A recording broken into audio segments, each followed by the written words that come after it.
Okay, this is a movie review, and the movie I'm reviewing here is actually Exodus. Exodus is a relatively recent movie. It was directed by Ridley Scott. Christian Bale was the star of the movie as Moses.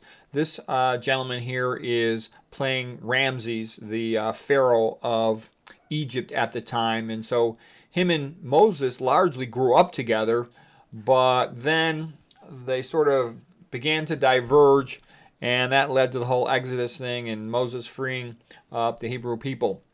So it's a good movie. Ridley Scott, I think, is a brilliant director. He's done a lot of other good, well, several other good movies. He directed Gladiator with Russell Crowe, which is one of the best movies about Rome.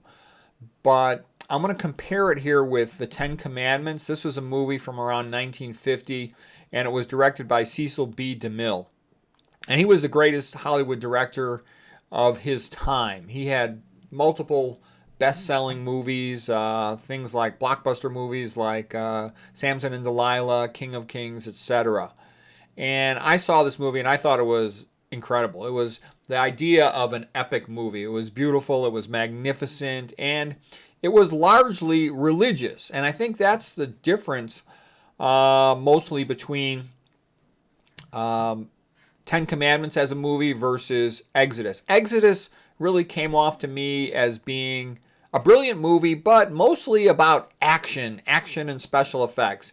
And don't get me wrong, this guy, Ridley Scott's a great director and he's real sophisticated, but still, you could watch this entire movie as an action movie. You don't even need to know the religious background of it, and I think you would enjoy the movie. Whereas this one, there's a lot more of a religious background, historical background to it. And there's some other interesting little things about it. For example, Charlton Heston played the part of Moses. And one of the reasons it's said is because he looks a bit like Michelangelo's statue of Moses. Here's Charlton Heston, separating the waters of the Red Sea in the Ten Commandments version of the movie. So yes, the Exodus version of the movie, it does follow things reasonably well from a historical perspective, if you will. The plague of the Nile turns red, the fish die, the plague of the locusts, the plague of the frogs, etc. And there's also a bit of an echo to things about the life of Jesus Christo. For example, well, we won't even go into any more of those details, but all I can say is this comes off like an action movie, this comes off like a religious movie, and this is a better movie. This was a masterpiece. This is a very good movie. It was worth watching, but this was like one of the all-time masterpieces, the great Bible epics. So, one last thing I would say, too, is, most people don't really know that much about the Old Testament. I'm not a Bible scholar. I'm not an Old Testament scholar, but I can tell you this. I've read quite a bit of Bible commentary, and from what I've read, there are far more problems with mistranslation on the Old Testament than there are in the New Testament. And just like I discovered in medicine, many of the so-called experts really don't know what they're talking about. Like if you go to an endocrine doctor, they actually don't know anything about what causes diabetes. Bizarre as that sounds, it's true. You go to a cardiologist, you go to a cardiovascular surgeon, a vascular surgeon, they really don't know much about atherosclerosis. They know about stents, they know about surgery, but they don't know much about atherosclerosis causation. And so what I'm getting at is, like I know people that are priests. I've talked to priests, I've talked to seminary students, I've talked to other people who study the Bible, and what I've seen is most people only know what their own religious group says. And by that I mean there'll be Catholics have a Catholic perspective on the Bible.